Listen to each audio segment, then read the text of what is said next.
بسم اللہ الرحمن الرحیم۔ آج کے افراتفری کے دور اور مسائل سے بھری زندگی پر جب ہم نظر ڈالتے ہیں تو دل میں بس ایک ہی خیال آتا ہے کہ کاش بیتے زمانے پھر لوٹ آئیں، کاش وہ جہالت پھر لوٹ آئے۔ لائٹ فار بلائنڈ کے سامعین و ناظرین السلام علیکم۔ آج میں آپ سے نئے اور پرانے دور کے موازنے پر بات کروں گی کہ کون سا دور ترقی کا ہے، پرانا یا نیا۔ آپ میری یہ ویڈیو دیکھنے کے بعد مجھے کمنٹ میں ضرور بتائیے گا کہ آپ کو کون سا دور اچھا لگا، نیا یا پرانا۔ لیکن پہلے آپ چینل کو سبسکرائب کر دیں اور گھنٹی کے بٹن کو بھی دبا دیں تاکہ روزانہ ہماری ویڈیو آپ تک پہنچ سکے۔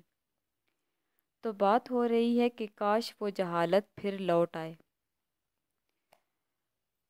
ہم نے جب اپنے معاشرے میں آنکھ کھولی تو ایک خوبصورت جہالت کا سامنا ہوا۔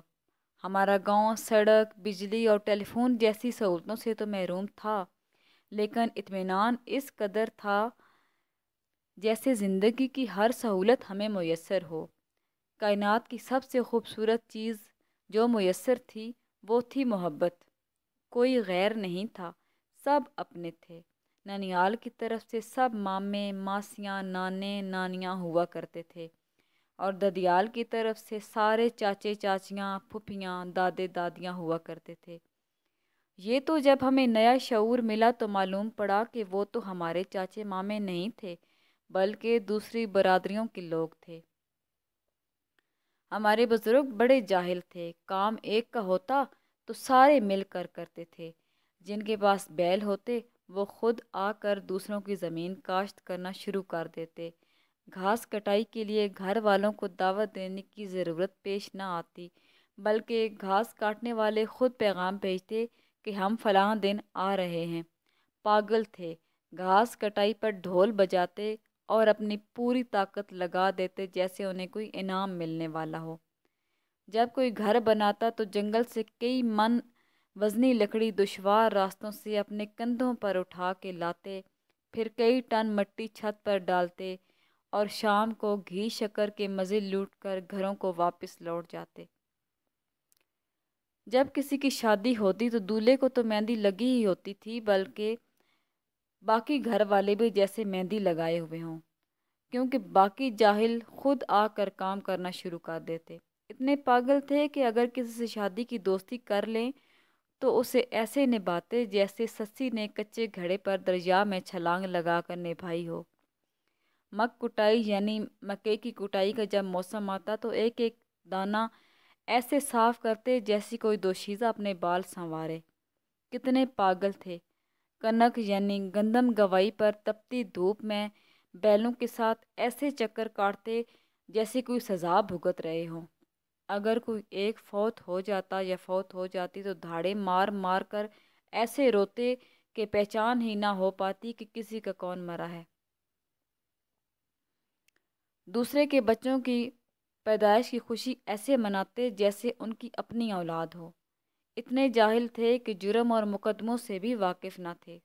لیکن پھر وقت نے کروٹ بدلی۔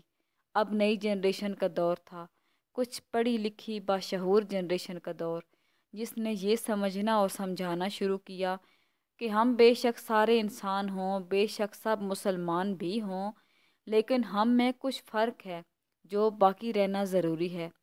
وہ فرق برادری کا فرق ہے، قبیلے کا فرق ہے، رنگ و نسل کا فرق ہے۔ اب انسان کی پہچان انسان نہیں تھی، برادری تھی، قبیلہ تھا، پھر قبیلوں میں بھی خاندان تھا۔ اب ہر ایک ثابت کرنا چاہتا تھا کہ میرا مرتبہ بلند ہے اور میری حیثیت امتیازی ہے۔ اس کے لیے ضروری تھا کہ وہ دوسرے کو کمتر کہے اور کمتر سمجھے۔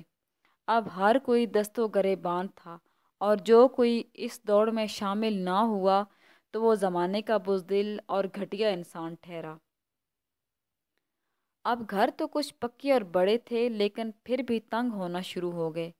وہ زمینیں جو ایک دوسرے کو قریب کرتی تھیں، جن کا پیڑ چیر کر غلہ اگتا تھا، جن کی خوشبو سے لطف لیا جاتا تھا، اب نفرت کی بنیاد بن چکی تھیں۔ شعور جو آیا تھا اب ہر ایک کو پٹواری تحصیلدار تک رسائی ہو چلی تھی، اور پھر اوپر سے نظام وہ جس کا پیٹ بھرنے کو ایک دوسرے سے لڑنا ضروری تھا۔ اب نفرتیں ہر دہلیز پر پہنچ چکی تھیں۔ ہم اپنی وہ متاع جسے محبت کہتے ہیں وہ گنوا چکے تھے۔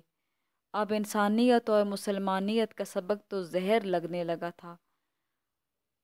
پھر نفرتیں اپنے انجام کو بڑھیں۔ انسان انسان کے قتل پر آمادہ ہو چلا تھا۔ برتری کے نشے میں ہم گھروں کا سکون تباہ کر چکے تھے۔ ہم بھول چکے تھے کہ کائنات کی سب سے بڑی برتری تو اخلاقی برتری ہوتی ہے۔ اب اخلاق سے ہمارا تعلق صرف اتنا رہ چکا تھا کہ صرف ہمارے گاؤں کے 2 بندوں کا نام اخلاق تھا، لیکن ہم نے ان کو بھی اخلاق کہنا گوارا نہ کیا۔ ایک کو خاکی اور دوسرے کو منا بنا دیا۔ اب ہم ایک دوسرے کو فتح کرنے کی وجہیں ڈھونڈنے میں لگے تھے۔ مار دھاڑ سے جب ہم ایک دوسرے کو فتح کرنے میں ناکام ہوئے تو بات قتل پر آ گئی۔ اب ایک تسلسل سے یہ عمل جاری ہے۔ اب تو ہم اخباروں اور ٹی وی کی زینت بن گئے۔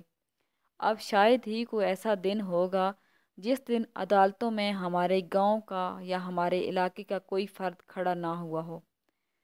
FIR اتنی ہو چکی کہ اب ڈھونڈنا پڑتا ہے کہ ہمارے گاؤں کا کوئی ایسا فرد بھی ہے جس پر کوئی کیس نہ ہو۔ اب ان جاہل بزرگوں میں سے کم ہی زندہ ہیں۔ جو زندہ ہیں وہ زندگی اور موت کی کشمکش میں ہیں۔ ان میں سے اگر کوئی مرتا ہے تو دوسرا اس کا منہ دیکھنے کی خواہش کرتا ہے، لیکن ہم باشعور لوگ اسے یہ جاہلانہ کام کرنے کی اجازت نہیں دیتے، کیونکہ اس سے ہماری توہین کا خدشہ درپیش ہے۔ ان نفرتوں نے صرف انسان ہی نہیں، پانی، سکول اور مسجدیں بھی تقسیم کر دیں۔ اب تو اللہ کے گھر بھی اللہ کے گھر نہیں رہے۔ ہر کوئی اندر سے ٹوٹ چکا ہے، لیکن پھر بھی بضد ہے۔ وہ نفرت کا علاج نفرت سے ہی کرنا چاہتا ہے۔ اب محبت کا پیغام برادری قبیلے سے غداری سمجھا جاتا ہے۔ اب دعا بھی صرف دعا خیر ہوتی ہے۔ دعا خیر کا ایک عجب مفہوم نکال رکھا ہے۔ ایک دوسرے سے نفرت کا اظہار کر کے اس کے ساتھ مکمل بائیکاٹ کا نام دعا خیر رکھ دیا گیا ہے۔ لیکن سوال یہ ہے کہ آخر کب تک؟ کیا ہی اچھا ہو کہ اگر ہم آج بھی سنبھل جائیں، اپنے اندر کی ساری نفرتیں مٹا کر دوسرے کے حق میں دعا کرنے کی کڑوی گولی کھا لیں، پھر ممکن ہے اللہ بھی معاف فرما دے اور ہم اس نفرت کی آگ سے نکل آئیں، تاکہ کوئی بچہ یتیم نہ ہو، کسی اور کا سہاگ نہ اجڑے، کسی اور کی گود خالی نہ ہو، تاکہ ہم زندگی جیسی قیمتی نعمت کو جی سکیں، اس کائنات کے حسن سے لطف اندوز ہو سکیں، اپنی آنے والی نسلوں کے لیے ایسا ماحول پیدا کر سکیں کہ وہ شعور، عمل و کردار کی ان بلندیوں پر جائیں کہ وہ خوبصورت جہالت پھر لوٹ آئے، جس نے انسانوں کو اعلی اخلاق کے درجے پر کھڑا کر رکھا تھا، جس نے اخلاقیات اور انسانیت کو زندہ رکھا۔ کاش کہ وہ جہالت پھر لوٹ آئے۔